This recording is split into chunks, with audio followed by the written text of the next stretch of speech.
Welcome to Zlatko Enev, the Bulgarian writer. Thank you for having me. We are delighted to have you, and thank you very much for accepting our invitation. Something that I probably haven't told you, but you are one of the people who have been an inspiration for us to decide to have these English editions of Visible and Invisible, in the sense that our goal seems to be your goal, which is to, one of our goals is to bring foreign understanding of the world to a Bulgarian audience.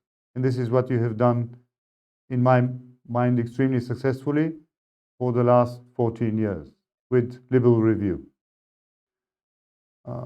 Thank you. The way we met, you might not remember, but I discovered Liberal Review as we discover everything these days in the network, and then I have been more or less a regular reader of your review for the last 12 years. But Liberal Review was founded, if I remember correctly, in April 2007. So you are in your 14th year. Zlatko Enev is also the author of 7 books that have been published in Bulgaria, a few of them in English abroad.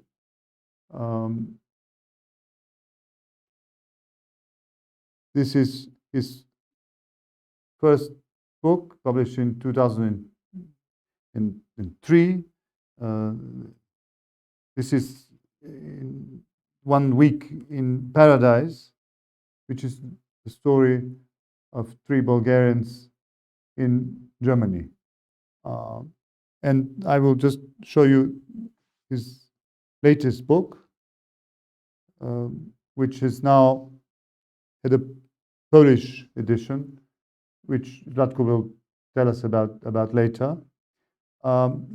You seem to have struggled with an issue that many Bulgarians have, which is an issue of identity, an effort of many Bulgarians, probably millions these days, that have decided to leave the country and live in other places around the world. You yourself chose Germany 30 years ago.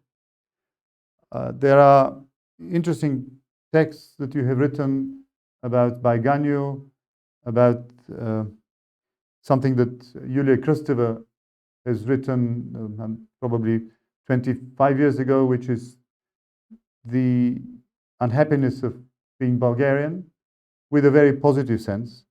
I recently read the book of Nikos Dimou, who is a famous Greek writer, who has written a very interesting book in the 70s, which is called The Unhappiness of Being Greek, with a series of aphorisms. And it seems that you have struggled a lot with this issue of not being in Bulgaria on the one side and trying to figure out what's wrong with us. Could you tell us a bit about it? Wow. Sorry for this over-encompassing question. That is really a terrific question, if I'm allowed to say so. Thank you very much. This is one of the most important issues of my life. The problems of being Bulgarian are the problems of any member of a small nation, but they're potentially multiplied by the fact that Bulgarian culture, unlike Greek culture, for example, this is a very important difference, has never in history played a crucial role in the development of any civilization, European or other. And our culture, not that it is so poor or undeveloped, we have achieved different things, but especially our written culture, our literature, is literally completely unknown. This is no exaggeration. I've talked to many and many people.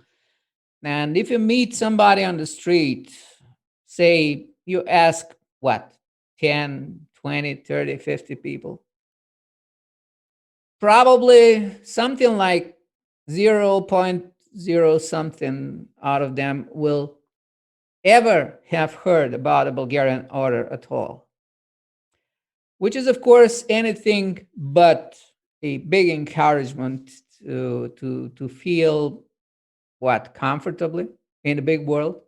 I mean, all of us, maybe not so much you, because the little that I know about you is that you come from a much more international family than I do. I think I'm a very typical representative of petty bourgeois. I don't mean this in a negative sense. I love my origin. I love my parents. I don't have anything to struggle with the fact that I come from a very, very small bourgeois circumstances.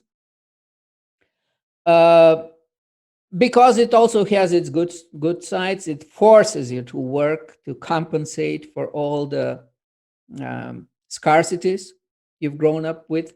But the basic fact remains that you start from zero or below zero in any endeavor that is connected with the attempt to make your mode of life, your understanding of life. You are describing the fate or the life of a very large number of important Bulgarians.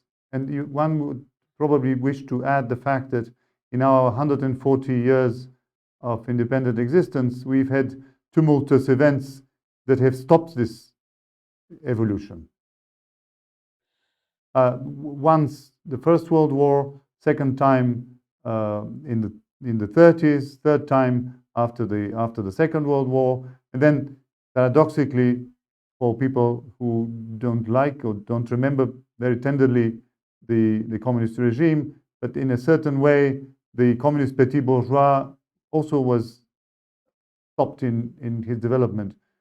Many people believe that there has been some form of recreation of the nomenclature. The fact is that we, every time with our own resources, it's not necessarily external forces. Why? I mean, what would you, from all the thousands and thousands of scholarly writings that you have translated and published in Liberal Review? No, they're not thousands, but you've read thousands and you've published. They are thousands. There are many thousands. Are they thousands articles in? Yeah. Really? Right now, there are 4,000 published articles, which means I've read about 15 to 20,000. My dear, I would have made a mistake. My estimation would have been 500. I probably read 200 of those, and that's a gross underestimation. Sorry, Zlatko. 4,000. This no is problem. This is very impressive. I don't insist on being known. Well, yes, but at least at the moment, anyone that would watch this would know about Zlatko Enev. So there's no way to escape this. All right. So let's go back to the fact that you've read and translated, and by the way, in my humble opinion, very well. You've translated these scholarly writings, and based on this, what would you see as good moves for Bulgarians to sort of get out of this seeming Baiganio predicament? Well, is it just time? First, start to learn from good examples. This is very important.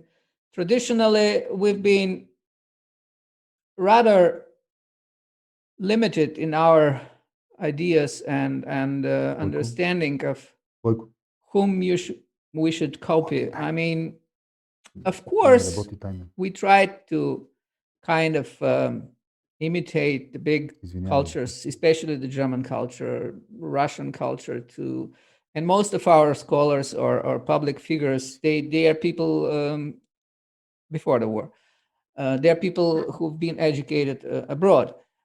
But as But that was collective, it's clearly the case in the late 19th century. I mean, these were the Oh, yeah. Bulgarian Yeah, administration yeah. and politics was populated mostly by people that had been educated in Germany and other countries in the Western and it world. brought some very interesting results in the 20s and the 30s and so on and so on. But they're mainly known only in Bulgaria. Well, the problem is that our collective mode of behavior has always been oriented towards a kind of compensation. Our history started with a big catastrophe, our modern history, the so-called liberation from the Russian Empire. Came at the price of the country, as far as it can be called a country at that time, to be separated in three parts, as every one of us knows. Mm-hmm.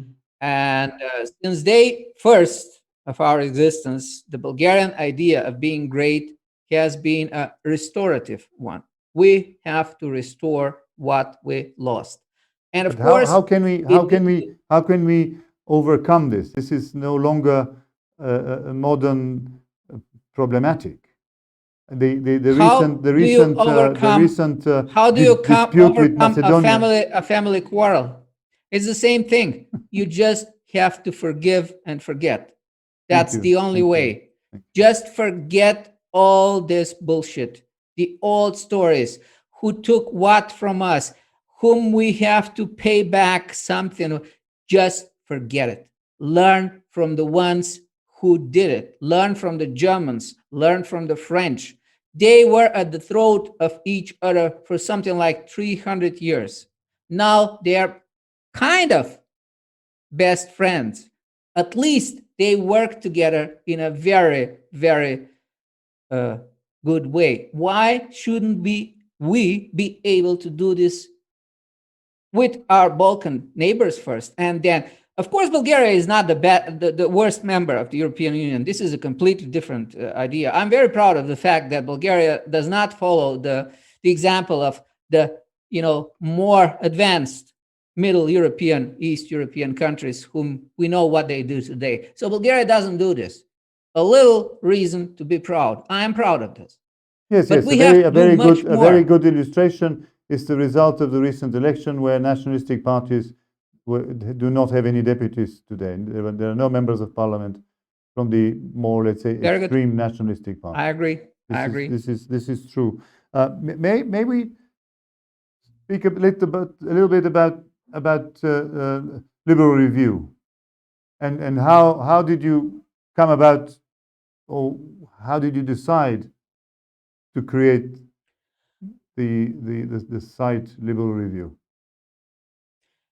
As it happens very often in life, the idea came out of a deep crisis. The years between, say, 2005 and 2010, about 5 years, were extremely difficult for me for personal and other reasons. These were years in which I lost a lot. I really lost a lot of things. I lost my family. I lost my business. I lost my income.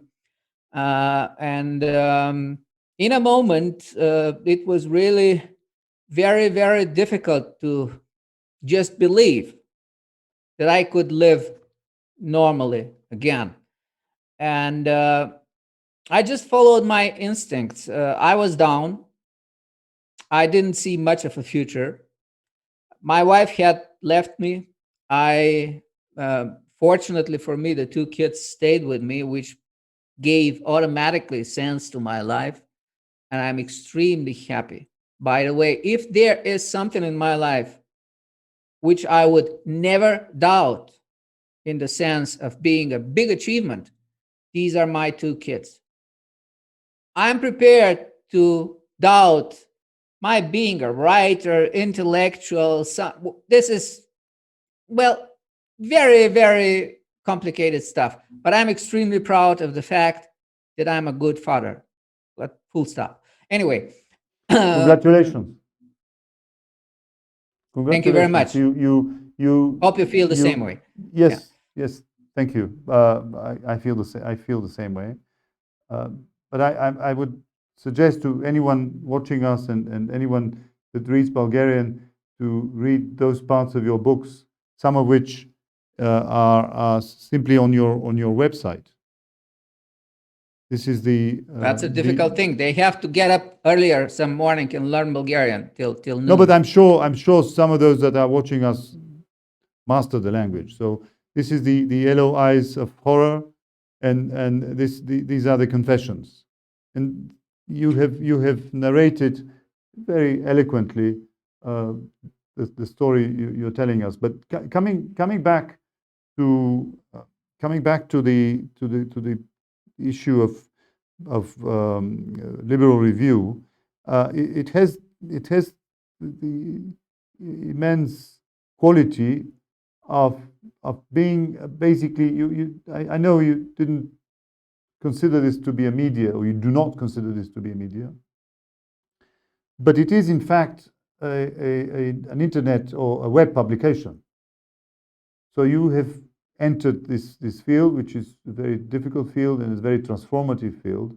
And it would be interesting if you could share a bit. We already clarified the fact that there are 4,000 different articles there from many. You might tell us how many of those are from the same author, or I would say that perhaps probably at least 1,000 different authors, but you would know better. Oh yeah, certainly. I have my favorite authors, but this is for me not the most important aspect of it.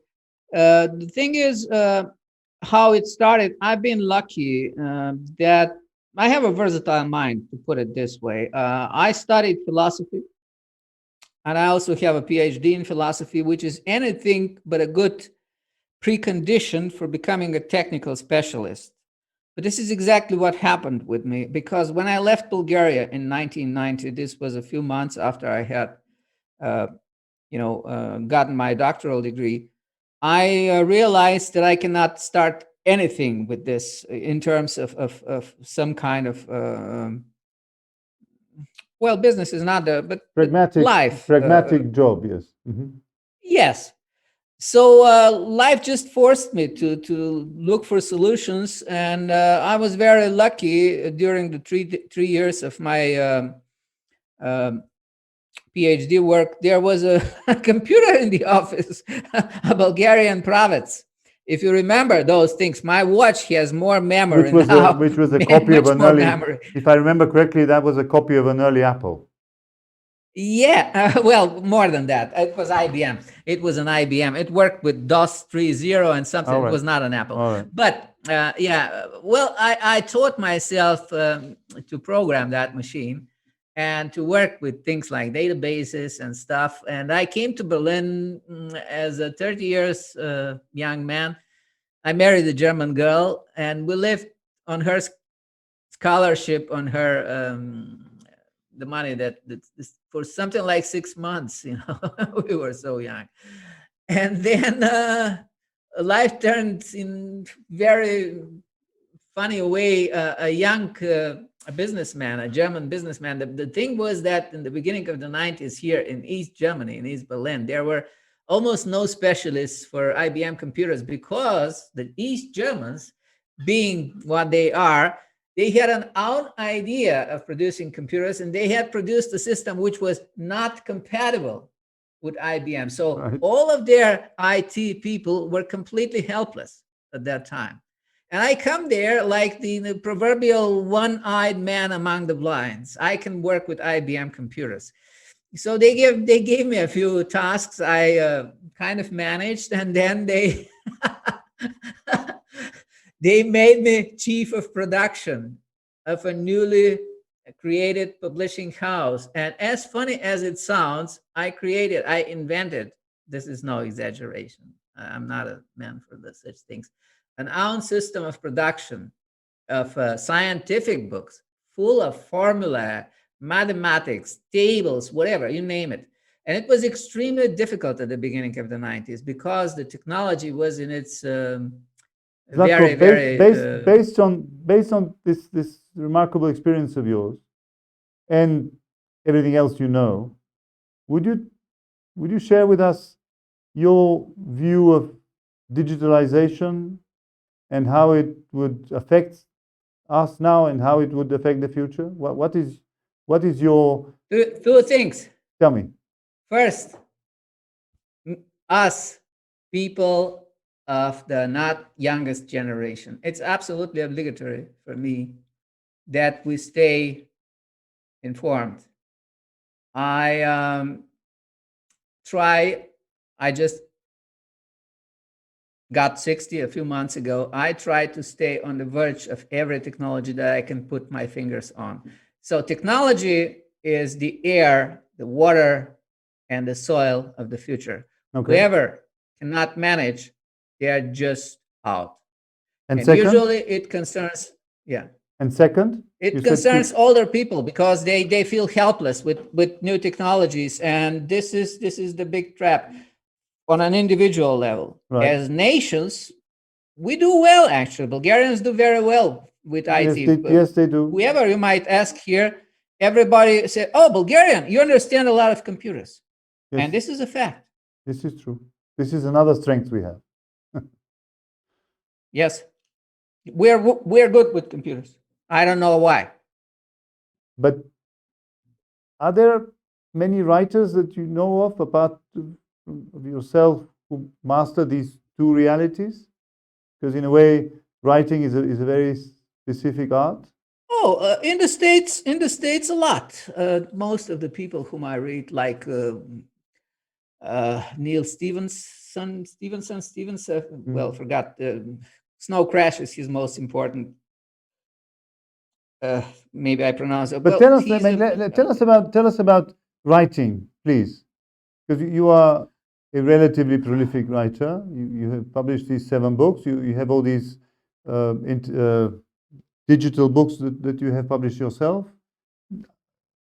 What is I the have a where is Zlatko and the art of writing?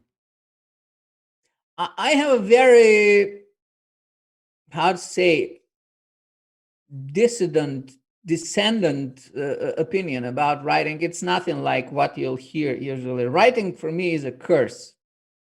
Writing is something that, in my experience, you try and try and try to give up. It's like smoking or something, or drug addiction, but you can't. I think many writers, well, many, there are a few writers who have expressed the same. I mean, it's a painful occupation for many people. I would like to writers. know those guys because I get very, very angry when I read, in my opinion, superfluous descriptions of these occupations. People say, "Oh, what a joy! I feel so happy." I say, "What the?"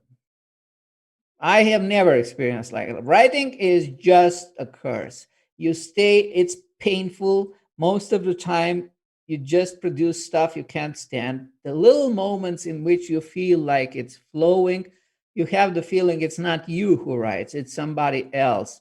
And so it has nothing, in my experience, to do with personal gratification. Writing is just something without which your existence loses its sense.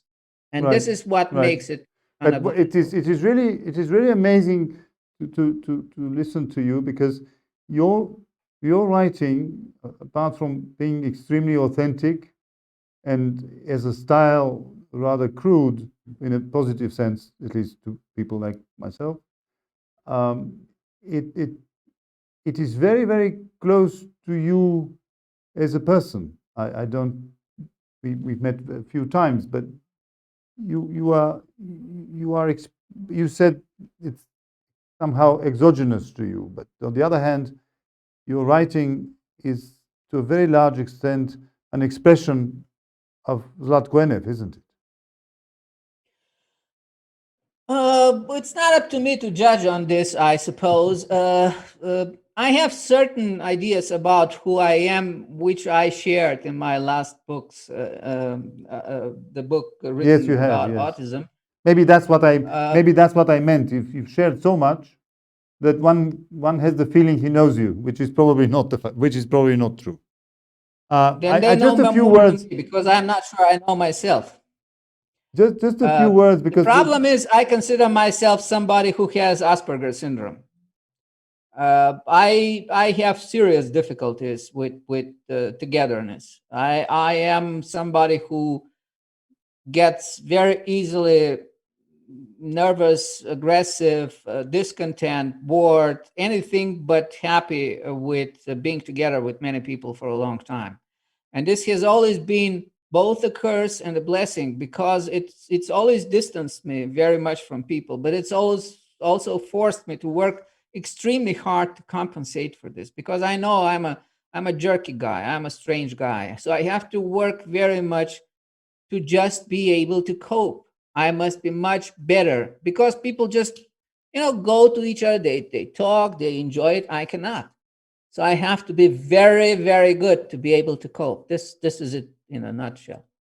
I hope you wouldn't mind at this point to share with our audience a success, because you seem to not trust very much a potential success. But you have recently had a very successful publication of your Requiem for No One in Polish. And it's a very interesting story, at least the little I know about it. The fact that your translator has done all she had to do for this to happen, and the time she was persistently following, and the fact that now you have in a very brief period of time, well, I don't know how significant, but a really serious readership in Poland, and reactions that are amazing compared to the much lesser reaction to your book in Bulgaria. Would you tell us a bit about these? You shared with me some Polish remarks or comments about your book, which are really. I presume you're happy with them. I put my fingers crossed now, because I'll start talking in a way that I don't like. Go I don't ahead. trust. Please go ahead. This is the first time in my life that I get confronted with something that looks like acceptance, and maybe in a little bit of time success. I don't know. So this makes me very insecure. I've lived with failure such a long time. I've coped with failure, and I mastered it to such a degree that I consider myself to be some kind of indestructible failure. Right. I mean, whatever comes at me, I don't give a fuck. I just go on, and I know how I'll cope. But This success. is an amazing to people who are not exactly that way. This is an amazing strength. I'm sure you realize that. Maybe it's not a lot of fun. It's not a lot of fun, but I'm it sure works. it isn't. Yes, I'm sure it problem, isn't. I'm sure it isn't. yeah. The problem is I don't know much about success. To be honest, I don't know anything about success. So here comes the big insecurity. I know I've seen a lot of stories about success destroying people who are not grown up to it, who are not on the level. Because success is something completely different. Failure pushes you down, and you just have to stand up. You fall down and stand up. You fall down and stand up. It's kind of survival reflex. This is the point. This is the point, probably, to ask a question about the Requiem, which is that it ends with a kind of promise or understanding that there will be a sequel. Even if I remember correctly, you say that there will be 2 following volumes. What happened there? The Is it first of related them, to what that you're is the telling us? second. The second one exists in a complete skeleton. That is, I only need to sit down and follow this. The story is complete. I know what will happen and things. Right. The third one is kind of gigantic. I don't want to talk about it, but I'll only say that the main character in that is my daughter. Right. It's a story about repentance and forgiveness, and it's a little bit of a Christian story. But anyway, why I didn't write them, the answer is beyond my ability to comprehend But this is things where clearly. But what you told us about success might play a role, isn't it? You might just particularly the third book you described might have an even more important Polish audience versus a Bulgarian audience. I have no idea which language you would have to write it. I just want to tell our audience we before I ask you my last question or the last topic. I just want to tell the audience that you didn't speak any foreign language before you came to Berlin, isn't that right? So no, I didn't speak any Western languages before I went to Sofia, which was in 1981. all I right, spoke a perfect Russian since childhood all right, because I had a very good teacher. But being a child of a very small provincial nest, I had a very bad middle education. This was really very poor. And the fact that I got accepted in such an elite specialty as philosophy was at that time, I don't know how it is today, is one of the biggest lucks in my life. So I I think came to your Sofia. understanding of success and failure is probably not shared with many people. But let me ask you about Uh, you mentioned yeah, Asperger, and your last book is this one. okay. And you have I think you could share with us how this book came apart from the fact that out of your two children, you have a wonderful elder son, but your daughter is also a wonderful girl for the pictures that one could see of her. Now she's older. This is, I suppose, about 10 years ago. But in any case, This is exactly 14 years ago. even 14 years ago. So This is Leah, the year I started the magazine. This is 2007. right. She's 11 here. Now she will be 25 this year. So Leah is, in a way, the background to this book, but the real background or the real provocation is Greta Thunberg. And I want to, I would like you to tell us the story. And also, if you don't mind, before the end of our conversation, share with us, just I asked about digitalization, would you tell us about civilization and the way we have to handle our lifestyle with respect to the capacity of the earth, of Gaia to support us? Because basically this is where the link between Greta Thunberg and Asperger is. Well, I'll start with one of the very basic facts of my life. I'm a father of a severely autistic child. My daughter has a very severe form of autism, which makes her, in practice, a kind of non getting grown up person. She stays a child for life. She grows physically, but her psyche stays the one of a small child. Autism is a very complicated thing. It's a part of a spectrum, and it never comes alone. It comes with additional things. She has a very slow development, and it's a real miracle that we managed what we managed. I describe it in that book. So this thing has, not necessary to explain, you know, defined my life to a degree that nothing else has determined and defined. To have a child with such a severe handicap is something that marks you for life. This is not necessary to explain.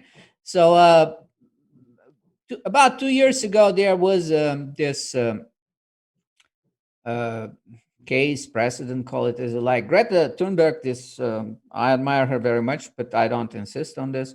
This fighting young person went before the United Nations and spoke in a very aggressive way to all those guys, leaders of the world. And this made so a lot of people all over the world very, very angry with her.